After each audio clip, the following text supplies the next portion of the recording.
Boa tarde, doutora Samira. Muito obrigada pela gentileza em atender o nosso convite. Como é que existe uma causa específica? Como é que a gente pode definir, então, a esclerose múltipla? Existe uma causa específica dessa doença? Boa tarde. A esclerose múltipla ela tem uma causa multifatorial, né? Uma doença autoimune, desmielizante. E o paciente ele já nasce com uma predisposição para ter a doença, mas alguns fatores funcionam como gatilho. A infecção pelo vírus Epstein-Barr, o tabagismo, obesidade, baixos níveis de vitamina D. Eu deixo sempre claro que não só esses fatores causam a doença. O paciente ele precisa ter uma predisposição para desenvolver os sintomas da doença. Existe algum grupo mais vulnerável, que tem uma maior probabilidade de ter a doença? Na verdade, a esclerose múltipla é uma doença de paciente jovem, normalmente acomete mulheres e da raça branca. É uma proporção de 2 a 3 mulheres para cada homem. E o que explica a questão de ter mais mulheres acometidas pela doença, provavelmente é a questão hormonal. Doutor, e quais são os sintomas, né? Porque quando a gente fala de doença inflamatória, a gente associa logo a dor.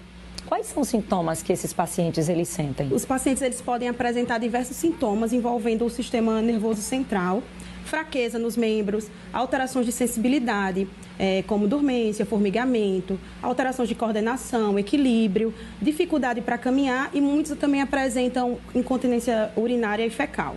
Tem outros sintomas que nós chamamos de sintomas invisíveis e são igualmente incapacitantes, como a fadiga intensa, a espasticidade, os distúrbios de humor e muitos pacientes também apresentam distúrbios sexuais decorrentes da esclerose múltipla. Agora, doutora, como são vários sintomas, como você falou agora há pouco, isso pode até confundir o paciente na hora de relatar para o médico. Como é que é feito, então, o diagnóstico? Na verdade, a esclerose múltipla, por ser uma doença de mulher jovem no geral, o diagnóstico muitas vezes passa em branco. Então, eu sempre chamo a atenção para esses sintomas e o diagnóstico normalmente é feito pelo neurologista e a nossa principal ferramenta diagnóstica é a ressonância magnética. A gente solicita outros exames, como o exame do líquido, exames laboratoriais, mas o diagnóstico, ele realmente é o exame que mais nos ajuda é a ressonância magnética. E como é a vida desse paciente? Como é que é feito esse tratamento?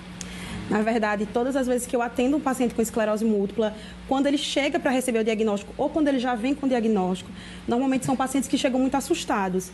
E eu procuro sempre passar para eles que a doença não tem cura, mas tem tratamento. Para os pacientes que não têm plano de saúde, o SUS ele oferece a grande maioria das medicações aqui no estado. A gente conta com apoio importante da Central Farmacêutica e o paciente, no geral, quando a gente descobre precocemente a doença e ele recebe o tratamento adequado, o paciente costuma ficar muito bem. A senhora falou que é uma doença que acomete pessoas muito jovens. Sim. Crianças também? Sim.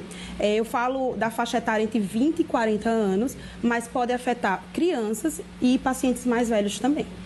E as dores no corpo também são frequentes, independente do período, ou tem um período específico? Além das dores, né, crônicas que esses pacientes podem ter, a fadiga intensa também é um sintoma. O paciente ele chega relatando muitas vezes que está impossibilitado de trabalhar e realmente a doença causa isso. E no período mais quente, aqui no Nordeste, para a gente, isso é a nossa realidade, o paciente ele tem muito mais fadiga e dor. Agora, por se tratar de uma doença crônica, o paciente ele precisa de um acompanhamento constante, né, doutora? Sim. Eu sempre deixo muito claro isso para os pacientes, que a gente precisa acompanhar clinicamente esse paciente e precisa acompanhar através dos exames de ressonância. Porque o que fala a favor de falha no tratamento é o paciente apresentar um novo sintoma, né, ou ele apresentar novas lesões na ressonância, mesmo que sem sintoma. Isso fala a favor de falha terapêutica e muitas vezes a gente precisa mudar o tratamento desse paciente e assegurar que esse paciente está fazendo o uso correto da medicação. Qual orientação a gente poderia deixar para o paciente que já tem a doença, para o paciente que está nos assistindo, ou aquele que desconfia, né, que está sentindo 1 ou 2 sintomas e está desconfiando?